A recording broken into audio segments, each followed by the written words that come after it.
All right, guys, welcome back into another PGA DFS video. Eric Paulzine here with 9 to 5 Sports. Going to be getting into the U.S. Open. And really, guys, I'm really excited for this week. It's probably the most excited I've been for a PGA DFS event. And I just think that's because this is typically one of the most easiest events to predict. I mean, last year, Jon Rahm was number 1 in the player pool, hit him as an outright, and Louis Oosthuizen was 2. I mean, last year was a great year. The year before that, it was a great year as well. We hit on the Gary Woodland year as well. Ches Reavie was in the mix there as well. You know, just the U.S. Open has been a very predictable tournament throughout the years, and it's looking like it could be as well. We have a couple of golfers that are looking like free squares, kind of the classic situation that we get in a major, and I'm pretty excited for kind of just DFS and fantasy golf this week. It should be an easier week than kind of the ones we've had in the past, where kind of like last week was like everyone was a good play. So like no one was a good play is kind of what it ended up being. Whereas this week we have some very definitively good plays, and I'm excited for that. So for those of you guys that don't know, what I'm going to do is I'm going to run through kind of the preview of the tournament. I'm going to highlight the top 4 picks in each price point here, highlight some core plays as they come, and then at the end of the video, I'll give you guys a first look build, which has been pretty successful thus far this season. I should mention Rory was the number 1 pick in the 9 to 5 model. He ended up doing well. Like I said, the problem with last week was that basically everyone was a good play, so it was hard to really differentiate with all of them seemingly actually being good plays. So we'll get into the U.S. Open here. Let's kick it off. So the U.S. Open this week, like I said, it's going to play out kind of like the other ones have played out in years prior. So we are looking at a par 70 course. It is going to be 7,200 yards, which, you know, pretty decent for a par 70 course. We got POA greens, we got bent tees and fairways, and the rough. The rough is looking like it's going to be 3 inches. That's what's being recorded, which to me, the rough, that is pretty thick. But last week we had 3.5 inches of rough, which is a little bit more thicker. But at the U.S. Open, we see them grow it out long and then cut it down. It's going to be dense rough is what we're looking at. So for key stats, we see ball striking, absolutely key here, as well as toe driving. Those two kind of coincide together, but really it's all about both length and accuracy off the tee.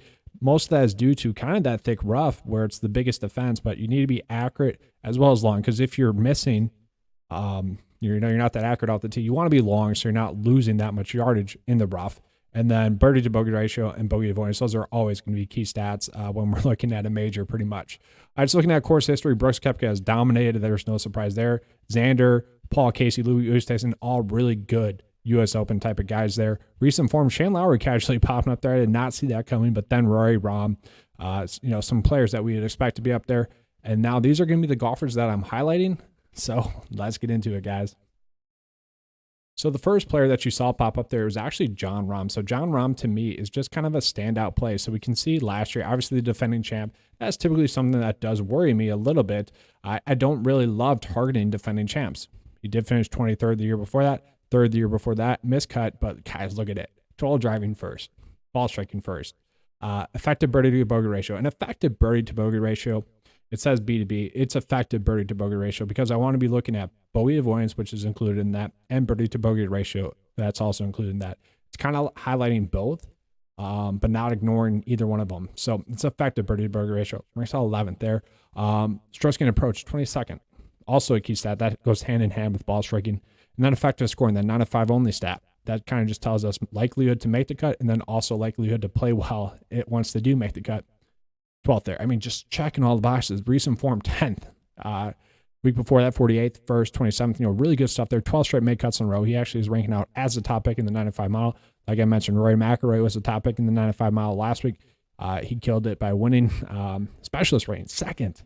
And the specialist rating, for those of you guys that don't know, I'm looking at the key characteristics for that week's tournament. Okay, so this week we got a par 70 course, looking at that. It's a Parkland style course, looking at that. It's going to play a little bit harder. The weather is looking like it's going to be kind of fair to bad, and fair to bad, we'll break it down even further, is when the wind is going to be over 50 mile per hour winds. That's really when we start to see the weather start to play, a difference. And we are also looking at a little bit of rain. And I really hope there is not a weather delay this major, because the Players Championship and was it the PGA Championship? I don't think it was the Masters. The Players Championship and the PGA Championship were both significantly affected by a weather advantage. So I'm really hoping that's not the case this week. We'll see later on my Tuesday betting showdown and first round leader betting video that comes out on Tuesdays. I'll be highlighting that as well to see if we do have a tee time advantage. But right now, John Rahm just looking like an excellent play. From there, you can't really go wrong with someone like Xander Schauffele. I mean, Xander Schauffele here is just a tremendous play. So U.S. Open history, 7th, 5th, 3rd, 6th. I mean, it's tough to get better than that. I mean, he is really due for a win here. We can see top 5 in ball striking and total driving, effective birdie bogey ratio, 7th in that, 12th in strokes gained approach, 25th in effective scored. Recent form has been phenomenal. That's actually the worry, I guess, with him. He only ranks 11th best in recent form. I guess specialist as well, 13th in that. But we can see 18th, 13th, 5th, 1st, 4 straight made cuts in a row. Really, Xander's checking all the boxes this week. I mean, if he was ever going to win a week, this is going to be it. He needs to win this week because he is not by far, he's not the best play, but he is a standout play. He really needs to come through and finally win one. And it's really setting up for him to win. 3rd best course history, 5th best stat fit. Tough to avoid Xander this week, especially at that price point. I can't really explain why.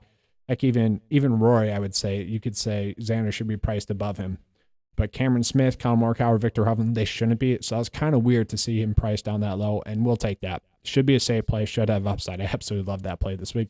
Then we're looking at someone like Shane Lowry. Shane Lowry, absolutely like as well. The problem with him, course history not as good, 46 in the field. But we did see he does rank out first in recent form. And some of you guys might be wondering how that is.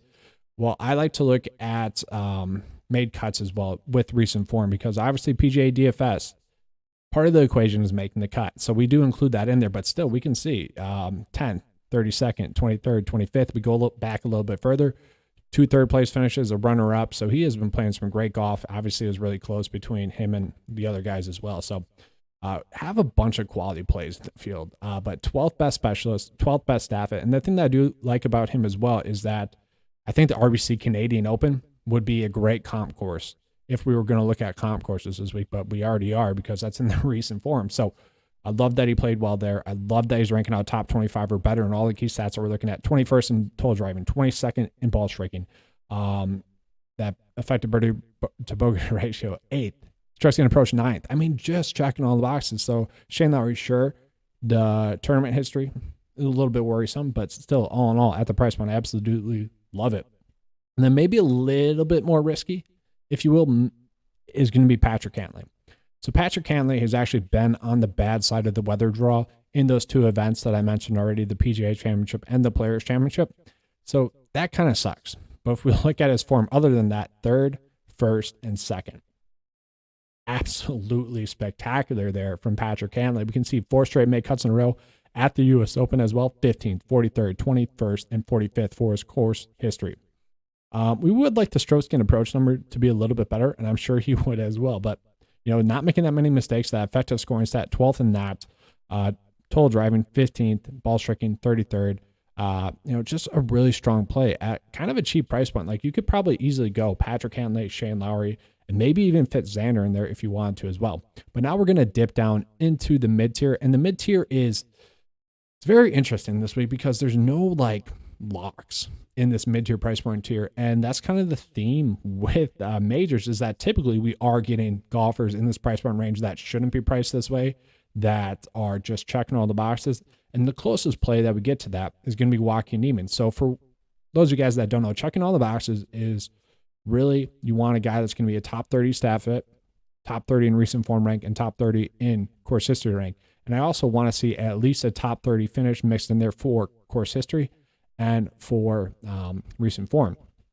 So obviously for course history, it's event history, U.S. Open history, but still, Joaquin Niemann, 31st, 23rd, absolutely spectacular there. Could be a little bit better of a stat fit, 20th in the field, so he's not making that many mistakes, and that's why I point out effective scoring 9th. That is spectacular there from Joaquin Niemann.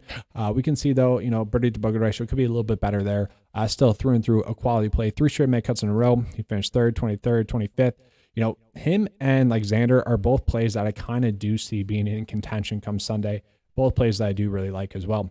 So I'm going to play Billy Horschel this week, but it sucks that he won the Memorial Tournament because he's priced up this high. And I'll touch on Sungjae Im a little bit later on.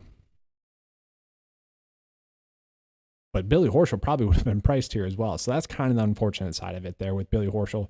As price point is kind of a stay away.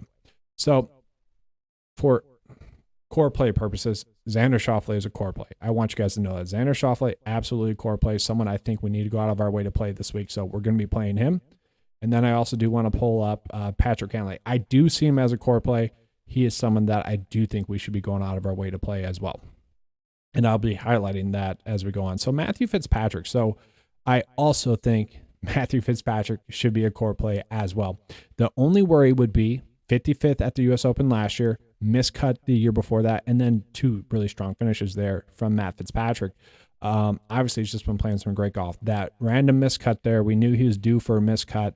Not too worried about that miscut 2 events ago. 10th, 5th, 2nd. I mean, he's just been really solid. If it wasn't for that miscut, he'd be ranking out much better recent form rank wise. Still top 20 in the field there. Has shown that upside at the U.S. Open. Has shown the upside recently. And really, it's funny last week where I thought he was going to win it until the RBC Heritage or RBC Canadian Open started playing easy. And it's really like not shocking at all that Matt Fitzpatrick struggled to make birdies in a birdie fest. He's just not a birdie maker on courses when they're playing easy. So if this tournament does play hard, that just makes Matt Fitzpatrick a better play. And I think it will play hard. I do like him as a pick, top 10 pick in the 95 mile. After that, we got Daniel Berger. Daniel Berger I do like as well. 7th for event history, 34th, 49th, 6th. Really spectacular stuff there from him. Decent staff hit, 33rd in the field, but he's a really strong specialist.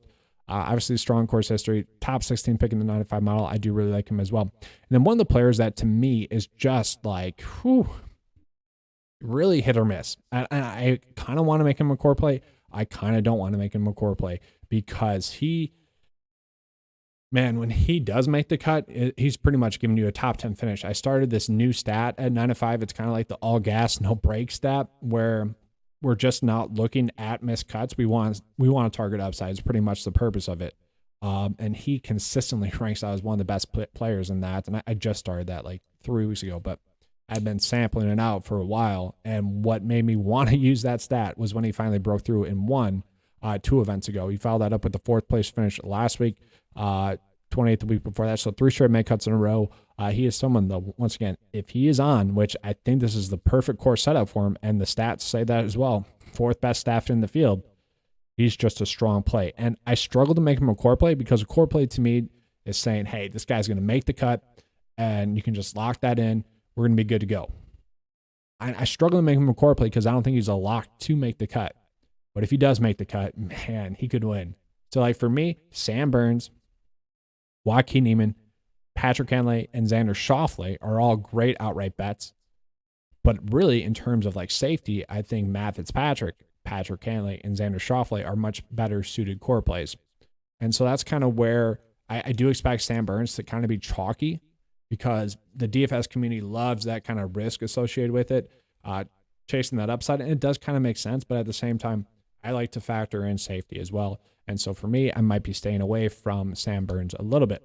So now I'm going to type in some players here. So Cory Connors, we're going to be dipping down to Cory Connors in the mid-tier price point tier. And this is, for those of you guys that don't know, this is obviously it updated. This is the formatting here. So we're just going off of Cory Connors data here. So it's going to be highlighting what are his top stats here. That's the color coordination that we got going on here. So Cory Connors, 2 missed cuts at the U.S. Open, and that is the worry. If it wasn't for those 2 missed cuts, he'd be a spectacular play. He'd be one of the best plays on the board. Like, heck, if he just made the cut those 2 years, I'd be gung-ho about Cory Connors. He'd be a core play. I'd be all for him as a pick because he ranks 12th in total driving, 2nd in ball striking, 23rd in birdie to bogey ratio. You can tell I've had coffee, guys, a little bit of dry mouth here. But stroke gained approach, 26th. Effective scoring, 29th. Recent form, 6th, 13th. Miscut, 21st. Cory Connors has been an excellent play. Recent form rank 7th. Stat rank 13th. Course history not that good. Specialist, okay. I guess that'd be the worry. Not the best specialist. 30th is okay, but 18th best pick in the 95 mile this week. Just a standout play as well. Given the price point, I might be ending up on him as well, but I'm not sure he's a cash play. That's my worry with him. So after that, we're going to include Sungjae Im. So Sungjae Im to me is just a standout play. I talk about these golfers all the time. We're given their price point. We just can't afford not to play them. Okay, that's just kind of how it goes sometimes. And Sungjae Im to me is just that play. I mean, he really seems a lot like Gary Woodland at the U.S. Open 3 years ago, where just checking all the boxes, like there's nothing really not to love about Sungjae Im. 35th place finish at the U.S. Open last year, 22nd place finish the year before that, missed the cut 4 years ago, whatever, that's 4 years ago, not too worried about that. 11th in total driving, 3rd in ball striking, 3rd in Brody to Berger ratio. Strokes gained approach, a little bit of worry there, but once again, ball striking is included in that, so not too big of a worry there. 64th, though, in strokes gained approach, effective scoring 9th. Okay, recent form, 10th, 15th, 27th, 21st, 8 straight make cuts in a row, 10th best specialist as well. Okay, so that tells us the style of course that we have should suit his game as well. Stat rank, top 10, course history rank, 33rd, but 2 straight make cuts in a row. And then 15th in recent form rank, top 6 pick in the 95 mile at 7.6. I mean, that's tough to ignore. And like, I don't like, it's not really a hot take for anyone that follows golf or anything. Like, one, that's the data, but 2, I mean, he is that world-class elite player. He just, I think he's priced as low due to his like winning upside. He hasn't had that winning upside, which I guess you could say the same for Hideki before he won the Masters. But like I said, guys, this kind of feels exactly like Gary Woodland as a play, where maybe the season had just been leading up to Sungjae Im winning the U.S. Open. And like, it wouldn't be shocking to see that happen. I mean, he's one of the best players in the world, just really hasn't been able to get over some mistakes throughout the week and whatnot. It's just, I think it's the winning upside is why his price is low. But I think he's a great core play, and I think he's a great outright bet as well. I saw some numbers out there like 90 to 1, 80 to 1 for Sungjae Im. So if you can get that number, that's just a standout number there. Once again, if you can get it, I really do like that. So after those 2 plays, there's so many other like decent enough plays, but the one play I do want to touch on is going to be Mito Pierra. Mito, we can see just a spectacular staff at 23rd in total driving, 6th in ball striking, 13th in birdie to bogey ratio, 10th in strokes gained approach, effective scoring 26th in that, 4 straight make cuts in a row. Obviously was in contention at a major already, 13th last week or 2 weeks ago. 7th, 3rd, 17th. I mean, just strong recent form there from him. Only 25th in the field. That kind of tells us, though, how stacked this field is, okay? But 9th best staff at 23rd best specialist. I don't think we have to worry about the course history at all. Is he a cash play? Probably not, because we don't have that course history or event history. I kind of want to go off of event history a little bit. But if you end up on him, like having to play him in cash as the last player into your build, I'm fine with that. Kind of that shoulder shrug play that I talk about a lot. Makes a lot of sense, but he's going to be a strong GPP play as well. Same thing kind of as Sam Burns, where 2 really strong staff hits. Not sure I can get there in cash. They make a lot of sense, though. I do want to touch on Taylor Gooch here just real quick, because Taylor Gooch is an extremely interesting play, as well as all the Live Tour golf guys. So, let me just type those guys in for you real quick. Let's go Tommy Fleetwood. So Tommy Fleetwood hasn't officially went full Live yet, but it seems like he's going to. But I just want to pull up these guys because I think they're very interesting plays, because some of them are good plays, some of them are not plays. And really, I found myself asking the question, like, where are they at mentally? And like, is that why they sucked on the PGA Tour this season? Because I would be, honestly, if I was them on the PGA Tour this season, I probably would have checked out mentally as well. Like, why do these events matter? If one, I know I'm essentially enjoying Live Golf to be done with my golf career in a year. That's like what these golfers are doing. They know that their PGA Tour career is essentially over. And so like, why care about the events, and really why care about the Live Golf events either? Like a lot of these golfers, their money's guaranteed. So it's like, why care? And so like the only events that these golfers are going to care about going forward, maybe only this year, are going to be these majors. Okay. And let me throw in Patrick Reed for you as well.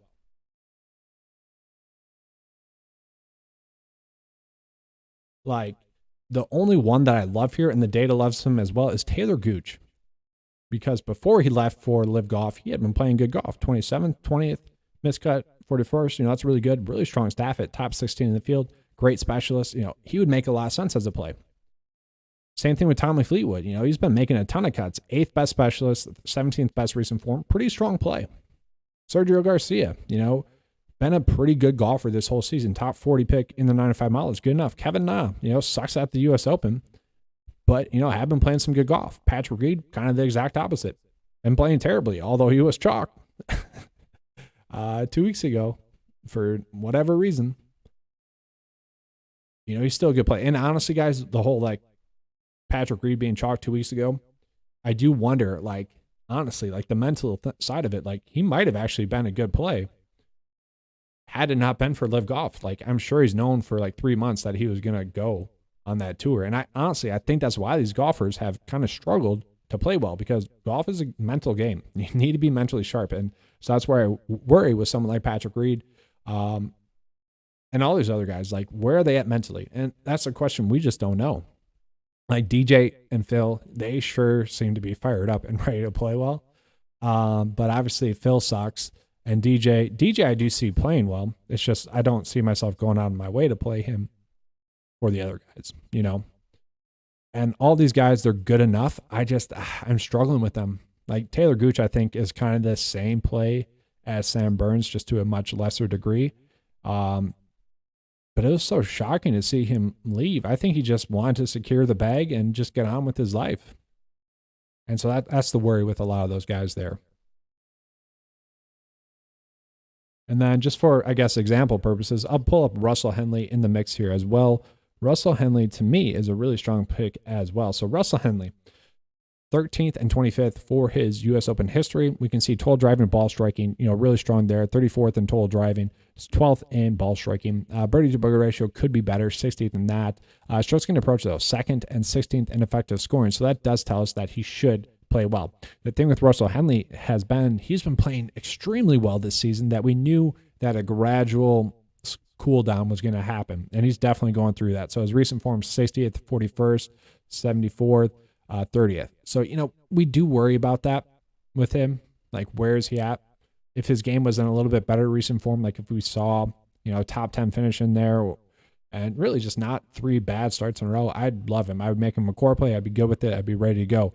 Kind of like how I mentioned where Gary Woodland felt, or how Sanjay M felt a lot like Gary Woodland 3 years ago.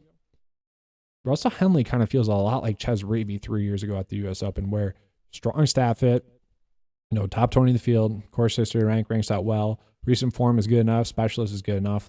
He is a strong play at that price point, 7.3.